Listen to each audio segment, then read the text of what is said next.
경기도 일산의 한 유치원. 아이들이 장애물 달리기에 몰두해 있습니다.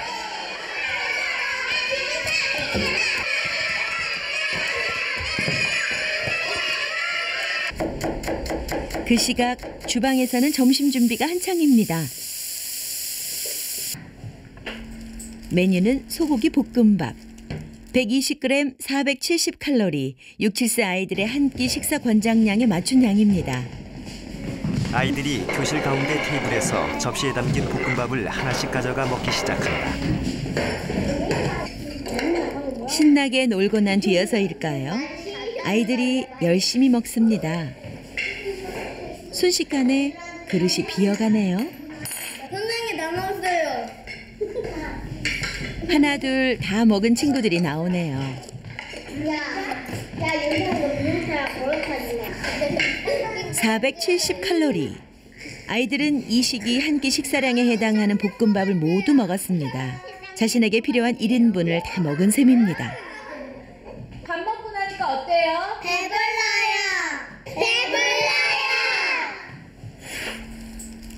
다음 날 180g 705칼로리. 여고생의 한 끼 권장량에 해당하는 볶음밥을 준비했습니다.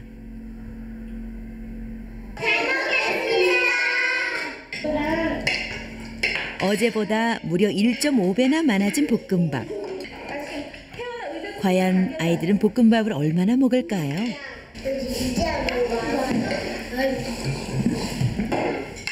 예상과 달리 시간이 조금 더 걸렸을 뿐 아이들은 전날과 마찬가지로 깨끗이 먹어치웁니다.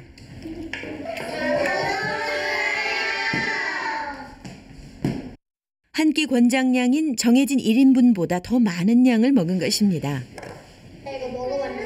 게다가 식사가 끝나자마자 후식으로 쿠키와 딸기까지 제공됐는데요. 배가 부를 만한데도 남김없이 다 먹는군요. 태연이는 어제도 한 그릇 먹고 오늘도 한 그릇 먹었는데 배부른 느낌이 어때요? 빨리 물 먹고 똑같아요? 싶어. 어제 오늘 똑같이 배불러요? 네. 그러면은 더 배부른 날이 있었어요? 아니면 똑같아요? 똑같아요. 똑같이 배불렀어요? 네. 코넬대 소비자 행동학과 브라이언 완싱크 교수. 먹는데 가장 적당한 양이라는 건 우리 앞에 차려져 있는 양을 말합니다. 평소보다 1.5배나 많은 식사에 간식까지 다 먹은 아이들. 정해진 1인분이라는 것은 없는 듯 보입니다. 오늘 우리는 바로 이런 아이들의 과식에 관한 비밀에 대해 이야기해보려 합니다. 타이틀 자막 제2부 과식의 비밀.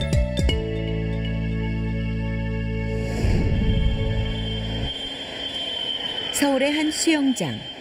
초등학교 어린이들의 강습 시간입니다. 그 아이들 틈에 유난히 몸집이 큰 아이가 눈에 띕니다. 올해 8살, 초등학교 1학년 준이입니다. 키 132cm에 몸무게 52kg, 흔히 말하는 비만 아동이죠. 준이는 수영 외에 태권도, 검도 등 일주일에 5일이나 운동을 합니다. 살을 빼기 위해서죠. 준이네 집 거실, 밥상 앞. 하지만 준이의 몸무게는 계속 늘어만 갑니다. 우리 이준이 밥이 이만큼 나오는데 보통 제 밥을 뺏어 먹습니다. 준이가 살이 빠지지 않는 이유는 바로 식사량에 있습니다. 이제 초등학교 1학년인 준이지만 성인인 아빠와 똑같은 양을 보통 먹습니다. 제육볶음이 반찬으로 나오면 밥 몇 공기까지 먹을 수 있어요? 전 두세 갈비요. 그렇게 많이 먹을 수 있어요? 네. 배부르면 못 먹어요. 먹구름이 빠르게 흐른다. 곧이어 아파트 거실. 비단 준이만이 아닙니다. 편히 쓴다. 네가 좋아하는 치킨 왔다. 휴일 오후 닭튀김이 배달돼 옵니다. 11살 재헌이가 가장 좋아하는 간식이죠. 20여 분 만에 재헌이는 닭튀김 한 마리를 혼자 다 먹어치웁니다. 엄마가 걱정하는 것은 바로 이런 재헌이의 먹성입니다. 엄마 김미랑 씨. 농담삼아 아이한테 엄마가 사람을 키우는 게 아니라 돼지를 사육하는 것 같다는 기분이 들 정도로 거의 먹을 걸 계속 입에 공급해줘야만 투정을 안 부리고요. 프라이팬에서 삼겹살이 구워진다. 여자아이라면 엄마의 걱정은 더욱 커질 수밖에 없죠. 초등학교 3학년 진경이 가장 좋아하는 메뉴는 삼겹살입니다. 진경이가 점점 살이 찌는 것이 엄마는 자신의 탓인 것만 같습니다. 엄마 김윤경 씨. 내가 아이를 꼭 학대한 것 같은 기분이 드는 거예요. 비만이라는 자체가 원래 부모의 나쁘게 말하면 학대잖아요. 너무 사랑이 넘쳐서 생기는 학대. 그래서 무지하게 노력을 많이 했는데 매번 실패했어요. 왜냐면 내가 마음이 너무 약해서.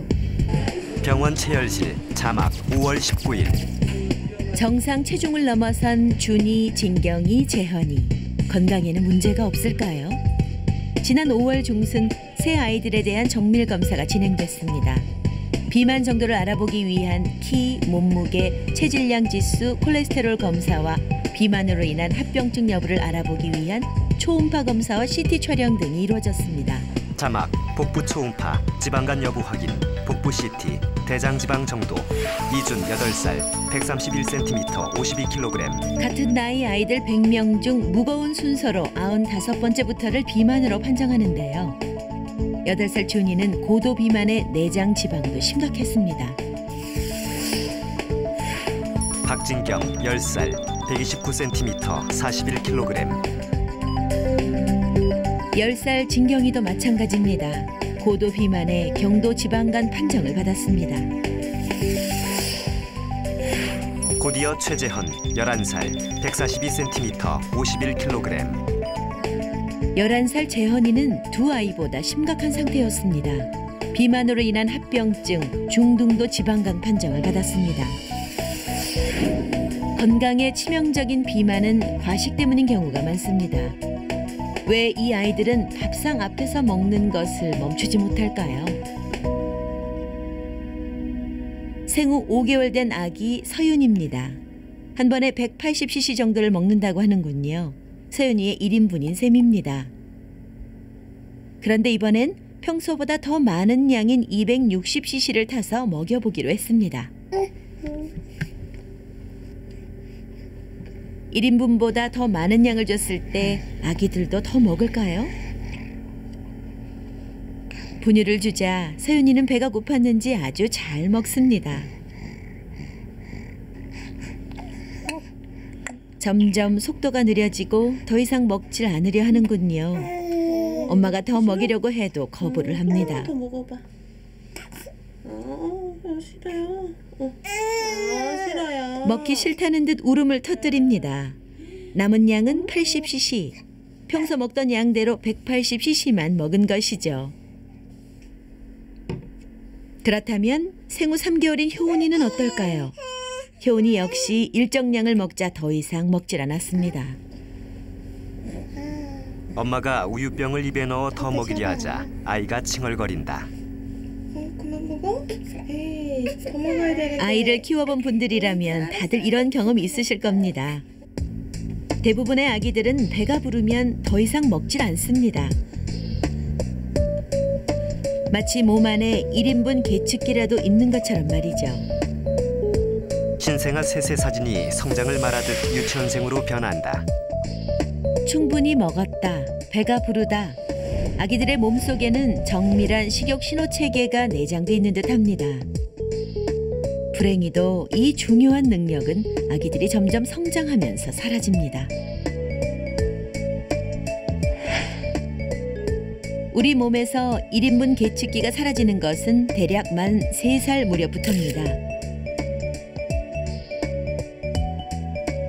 고도 비만 판정을 받은 준이, 진경이, 재헌이도 그 즈음부터 살이 찌기 시작했습니다.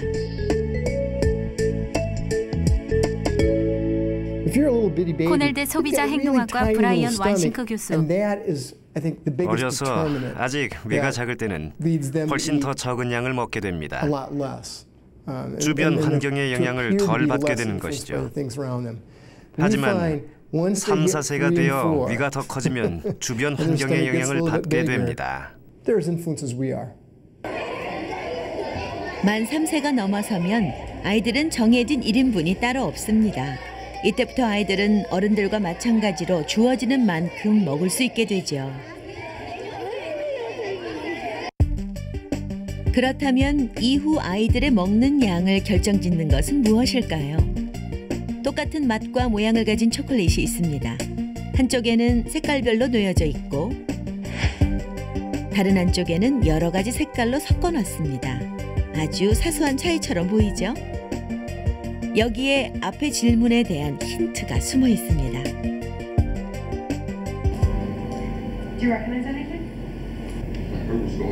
두 명의 여성에게 같은 영화를 보면서 초콜릿을 먹게 해봤습니다.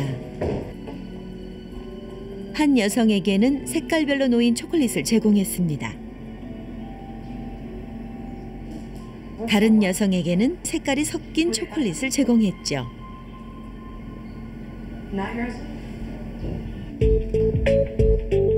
별 의식 없이 두 여성들은 초콜릿을 먹기 시작합니다. 과연 먹은 양의 차이가 있을까요?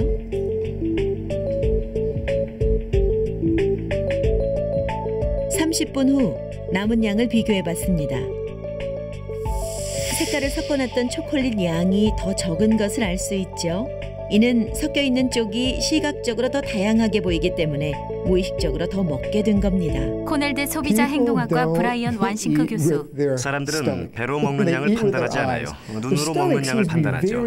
배는 우리가 얼마만큼 먹었는지 판단할 수 있을 정도로 정확하지 않아요. 그래서 우리는 눈으로 음식의 양을 보고 시각을 통해서 이 정도 먹으면 배가 부를 거라고 생각하게 되는 거죠. 만 3세를 넘어서면 이렇듯 아이들에게 내장된 1인분 계측기는 사라집니다. 대신 시각적인 환경에 영향을 받기 시작하죠. 시신경 그래픽. 배가 부르다는 포만감보다 눈에 보이는 음식의 양에 더 많은 영향을 받는다는 것입니다. 음식을 섭취하는 동안 시신경이 자극을 받듯 반짝인다. 마치 위가 아닌 눈으로 먹는 것처럼 정해진 1인분은 없는 셈이죠. 만 3세 이후론 자기 앞에 차려진 음식이 적당한 1인분이 되는 것입니다. 여기 두 개의 접시가 있습니다. 하나는 크고 하나는 작습니다. 먼저 아이들에게 작은 접시에 먹을 만큼 궁중 떡볶이를 담아보게 했습니다. 맛있게 간식 먹을 준비 됐어요? 맵지 않은 궁중 떡볶이는 아이들이 좋아하는 간식 중 하나죠. 아이들이 한 줄로 서서 떡볶이를 접시에 담는다. 집게질이 서툴긴 하지만 아이들은 자신이 먹을 만큼 접시에 담습니다.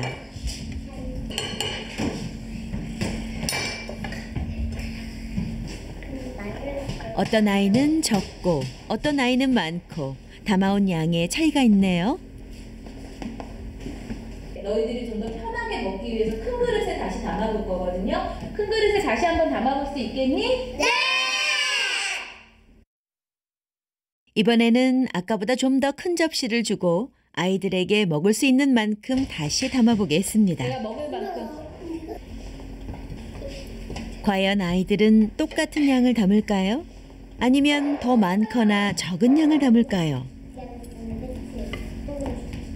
아이들은 큰 접시에 마음껏 궁중 떡볶이를 담기 시작합니다. 작은 접시와 큰 접시에 담긴 양의 차이가 느껴지시죠? 단 한 명의 예외도 없이 모든 아이들이 작은 접시보다 큰 접시를 줬을 때 더 많은 양을 담았습니다. 아이들은 무의식 중에 작은 접시에는 적게, 큰 접시에는 많은 양을 담은 것입니다. 작은 접시와 큰 접시 중 어느 쪽에 있는 게 떡볶이가 더 많아요? 큰 접시! 코넬대 소비자 행동학과 브라이언 완싱크 교수. 큰 접시에 음식을 담게 되면 보통 때보다 28%나 더 많은 음식을 담게 됩니다. 그렇게 담아야만 적당하게 보이거든요. 이와 연관해서 미국 의료협회의 연구 결과를 발표했는데 문제는 큰 그릇에 담았을 경우 92%의 사람들이 큰 그릇에 더 담은 음식을 다 먹는다는 것입니다. 와플을 한번 보실까요? 어느 쪽이 더 커 보이나요? 혹시 작은 접시에 담긴 것이 더 커 보이진 않나요? 하지만 두 와플의 크기는 똑같습니다. 그렇습니다. 같은 양의 음식일지라도 어떤 크기의 그릇에 담느냐에 따라 많아 보이기도 하고 적어 보이기도 합니다. 그릇 크기 같은 건 아주 사소한 차이라고 생각하셨을 겁니다. 하지만 이것이 우리 아이들을 과식하게 만듭니다. 아빠와 같은 크기의 그릇에 밥을 먹던 준이 기억하시죠?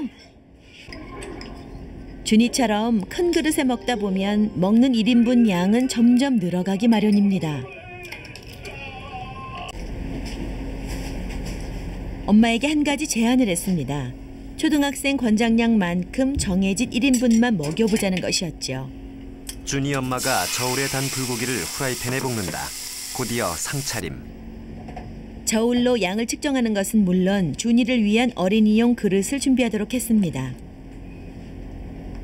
준이에게 먹고 싶은 양이 아닌 초등학생 권장량, 즉 정해진 1인분만 먹게 하기 위해서입니다. 준이 엄마 김채린 씨. 그릇이 어른용 그릇이라서 준이에 맞는 그릇으로 바꿨고요. 양 같은 것도 조절하려고 체중재서 준이 알맞는 양만큼 주고 있거든요. 갑작스런 변화에 준이는 조금 낯설어합니다. 하지만 1인용 그릇에 익숙해지면 준이의 식사량은 자연스럽게 줄어들 것입니다.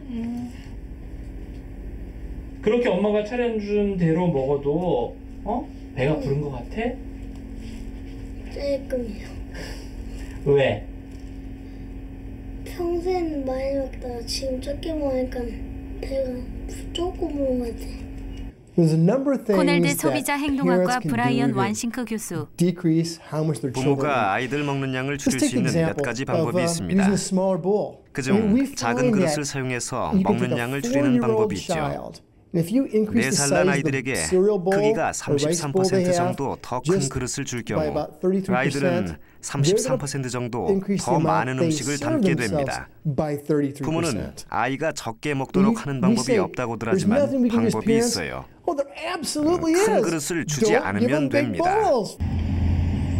그렇다면 자신의 먹은 양을 눈으로 확인할 수 있다면 아이들은 덜 먹을까요?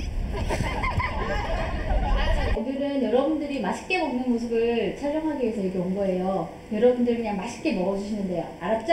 네!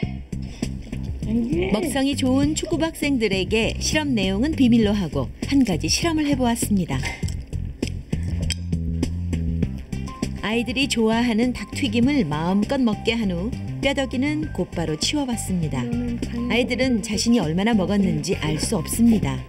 아이들이 먹은 치킨 뼈다귀가 접시에 쌓인다. 이어 저울 위에 치킨. 아이들은 얼마나 먹었을까요? 처음 준비한 양은 3.4kg.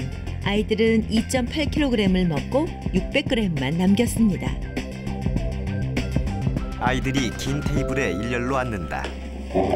며칠 후 축구부 아이들을 다시 불렀습니다.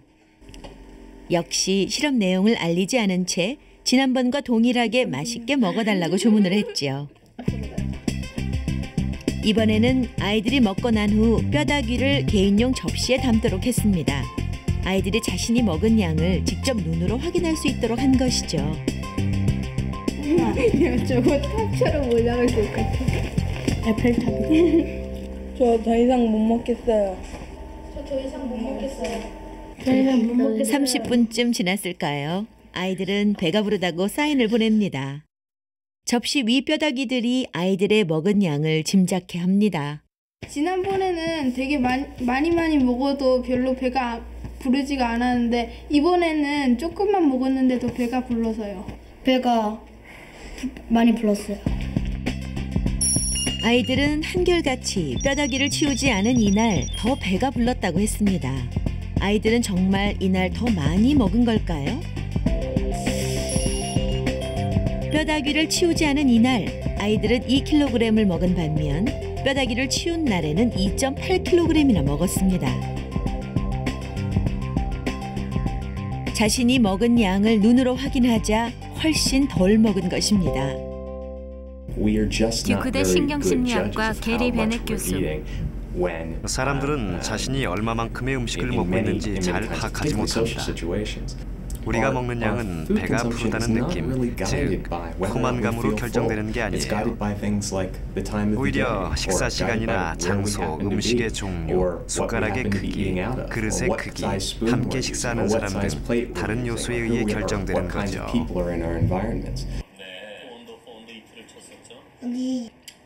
우리가 생각하는 것보다 시각은 아이들의 식사량에 훨씬 많은 영향을 미칩니다. 재현이네도 준이네도 밥을 먹을 때 항상 텔레비전이 켜져 있습니다.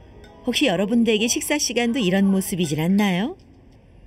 준이는 밥을 먹으면서도 텔레비전에서 눈을 떼지 못합니다. 엄마 아빠가 제지를 하지 않는 데는 이유가 있습니다.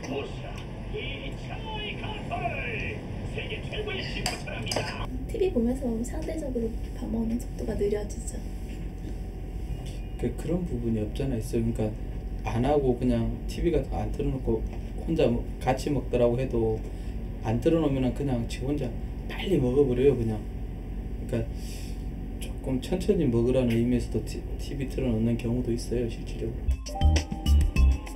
정말 텔레비전을 보면서 먹으면 천천히 적게 먹을까요? 아이들에게 조각당 115칼로리인 피자 12조각이 제공됐습니다. 남자아이가 TV를 보고 있다. 먼저 텔레비전을 보면서 피자를 먹도록 했습니다. 평소 좋아하던 만화 영화에 몰두하고 있죠. 물론 텔레비전을 보는 중간중간 피자를 먹는 것도 잊지 않네요. 아이가 피자를 한쪽 한쪽 집어간다. 피자가 하나둘씩 접시에서 사라집니다. 자, 과연 얼마를 먹었을까요? 대성이는 텔레비전을 보는 동안 피자 12조각을 모두 먹어치웁니다. 또래 여자아이. 같은 또래 제이는 총 5조각을, 대성이보다 몸집이 작은 남자아이. 미니는 총 6조각을 먹었습니다. 며칠 후 이번에는 텔레비전을 끄고 피자를 제공해봤습니다. 12조각을 다 먹었던 대성이입니다. 이번에도 그만큼 먹을까요? 아니면 더 먹을까요?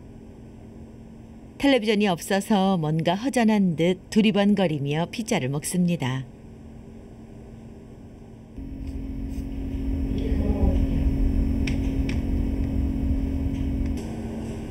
다른 아이들도 텔레비전이 없는 상태에서 피자가 제공됐습니다. TV를 볼 때는 TV에 집중이 되는데 지금은 그냥 피자 먹는 데만 하니까 그거에 집중이 됐어요.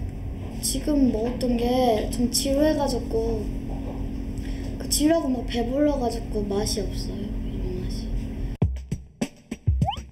텔레비전을 보지 않을 때 더 배가 불렀다는 아이들. 먹은 양은 어떨까요? 실제로 세 아이 모두 텔레비전을 볼 때 훨씬 더 많은 양을 먹었습니다. 대성이 12개 대 8개, 제희 5개 대 3개, 미니 6개 대 5개. 듀크대 신경심리학과 게리 베넷 교수. 보통 TV를 볼 때면 피자 박스나 과자통을 옆에 낀 채로 그걸 먹으면서 보게 되죠. 워낙 무의식 중에 일어나는 행동이라 사람들은 자신이 무엇을 먹고 있는지 생각지도 않은 채 먹고 또 먹게. 고소하지도 않고 달지도 않고 아직 재현이에게는 낯선 맛입니다. 맛있니 이거도? 가공식품에 길들여진 입맛을 바꾸는 것은 하루아침에 가능하지 않습니다. 많은 노력과 오랜 시간이 필요한 일이죠. 더디지만 조금씩 재현이의 입맛은 바뀌어 갈 것입니다. 재현이가 자전거 운동을 한다. 막 치킨 같은 거 그런 거 먹고 싶긴 하지만 참고 엄마가 해주신 거 그것도 먹어도 더 맛있어요. 5월부터 7월까지 2달간 아이들에게 4가지 식습관 수칙을 지키도록 했습니다. 1인분 밥상에서 식사를 하고 TV 시청을 줄이고 20번 이상 씹고 20분 이상 식사하고 액상 과당이 든 가공식품 섭취를 피하라는 것이었습니다. 지난 7월 중순 아이들이 다시 병원을 찾았습니다. 엄청 힘들었어요. 먹고 싶은 것들을 참고 못 먹는 게 힘들었어요. 막 먹고 싶은 거 못 먹고 참으니까 그게 제일 힘들었어요. 지난 5월 달과 마찬가지로 기본적인 비만 검사와 내장 비만율 변화를 알아보기 위한 복부 CT 검사가 진행됐습니다. 과연 결과는 어떻게 나왔을까요? 이준 8살, 키 3cm 성장. 준이의 결과는 놀라웠습니다. 체중이 6kg이나 줄어든 것입니다. 박진경 10살, 몸무게 4kg 감소. 진경이 역시 긍정적인 변화가 있었습니다. 최재현 11살, 몸무게 4kg 감소. 중등도 지방간 판정을 받았던 재현이 콜레스테롤 간 효소 수치가 모두 낮아졌습니다. 아이들이 CT 촬영을 한다. 복부의 내장 지방은 비만 합병증을 유발하는 주요 원인으로 알려져 있습니다. 과연 내장 지방에는 어떤 변화가 있었을까요? 검사 결과가 그림으로 표시된다. 준이의 경우 내장 지방이 38%나 줄었고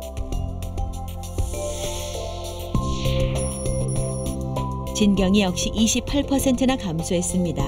그만큼 비만 합병증의 위험이 줄어들었다는 뜻입니다. 재현이의 경우 2달 사이 내장 지방이 무려 42%나 줄었습니다. 재현이 엄마 김미랑 씨. 지난번에는 아이가 지방간이 심하다고 하셨거든요. 그래서 그게 제가 제일 걱정스러운 부분이었는데 이번에 검사 결과를 보니까 콜레스테롤 수치가 낮다는 거는 지방간이 정상으로 될 수 있는 확률이 크다고 하셔요. 그래서 저는 그게 굉장히 기뻤습니다. 준이 엄마 김채린 씨. 콜레스테롤 같은 것도 반으로 줄어들었고요. 내장 지방 같은 것도 반으로 줄어들었다 그래서 기분이 되게 좋네요.